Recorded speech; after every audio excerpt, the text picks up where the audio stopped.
Thank you for waking up with Happy House, where we come together to grow in mind, body, and spirit, so we can turn out and make the world a brighter and sweeter place for others.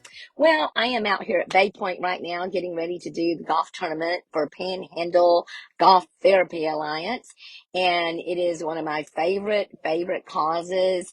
They work with people who have PTSD, especially veterans and things like that, but really it could be anyone that is suffering from a mental I don't call it dysfunction, because y'all, mental health is so important. I can't even begin to tell you how important mental health is. It's something that I have members of my family that have struggled with.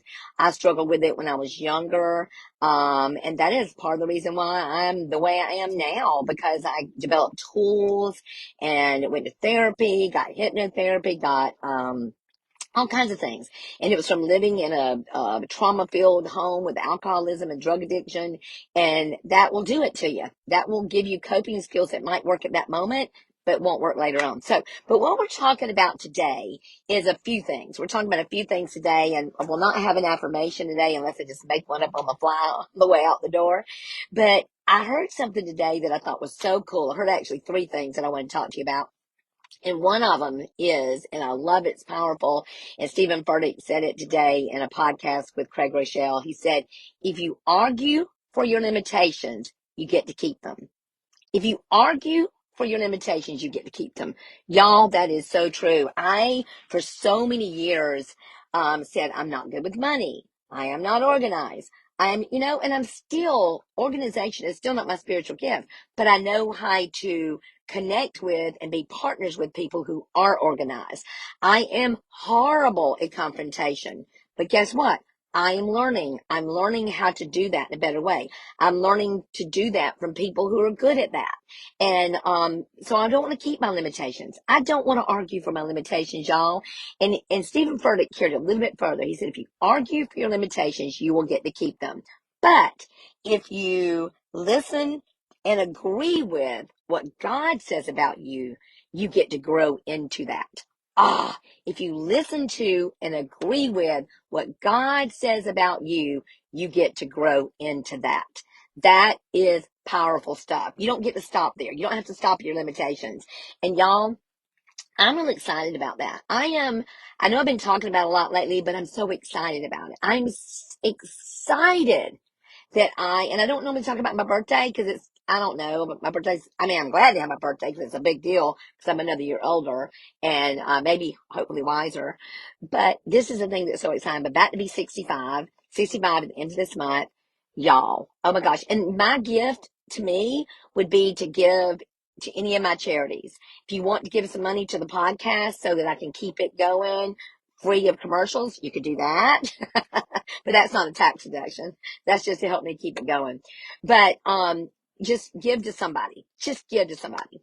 And y'all, and the other thing that I want to talk to you about today that I love so, so much is that, and I said to you that I'm so excited about being 65 and what my life is going to unfold. And the next 5 years, I am building, I'm going to the next level of my life so that I can be a next level giver. I want to be able to give more of me, more of what I've learned in this lifetime so that their joy can be full. Your joy can be full. But guess what about joy?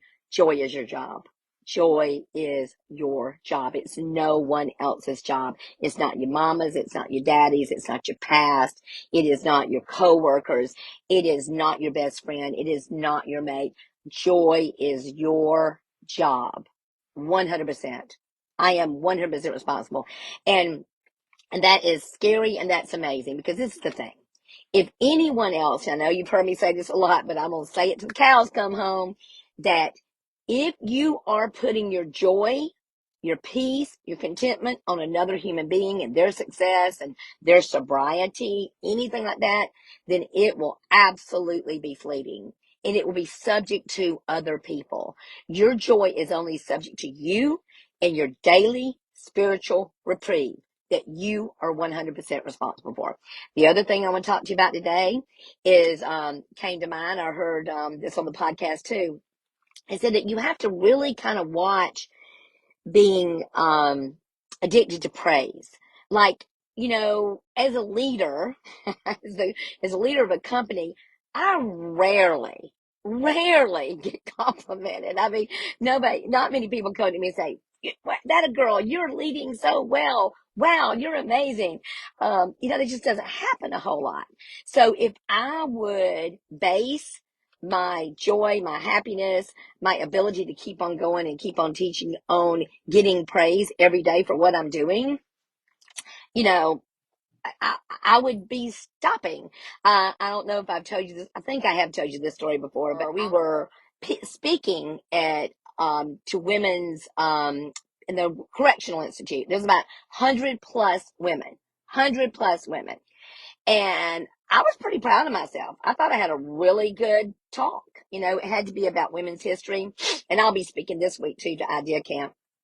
But I got up there because they always want me to go first to get the room excited and happy. Well, guess what? I didn't get them excited and happy. They never cracked a smile. Not one of those 100 plus women cracked a smile. They just stared at me.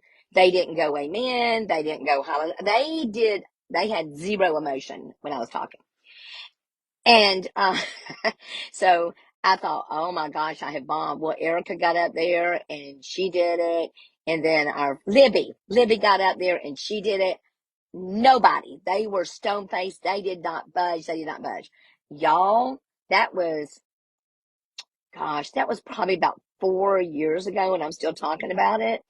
But this is the deal. We laughed and laughed and laughed. When we get together, we will still talk about that day because we could not crack them.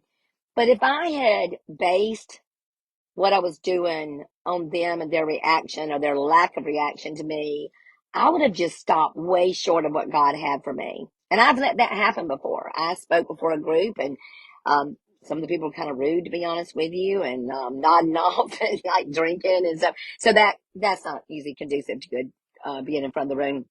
And I let that stop me for a while. So my point is, if I'm addicted to praise, which I'm really not, but if I become addicted to praise, then I will be paralyzed by criticism. I can't let either one of them take me down. I cannot depend on either one of them. I've got to depend on joy is my job. I know that my limitations, I don't want to hold on to them. I have zero desire to hold on to them. I want to give them to God. I want to give them to God and let him do with them what he will. So that's what I've got for you today on this Friday. I hope some of those nuggets meant something to you today. I think my mission today, or the thing that I want you to hear from me today, is if you are letting yourself be limited, if you are letting a limited loop go through your head, please, please, please reach out to me. Send me a text. Give me a call. I will talk you out of your limitations because they are absolutely not meant for you to be held on to. They're not, y'all. It's not meant for you at all. We're going to talk a little bit more about fear next week. What Stephen Presswood says about fear, making friends with fear, not enemies with fear.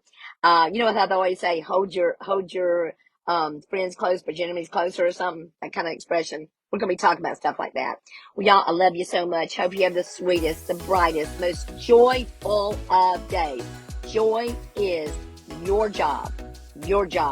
Go out there and make a great day of it. Be sweet, y'all. Bye.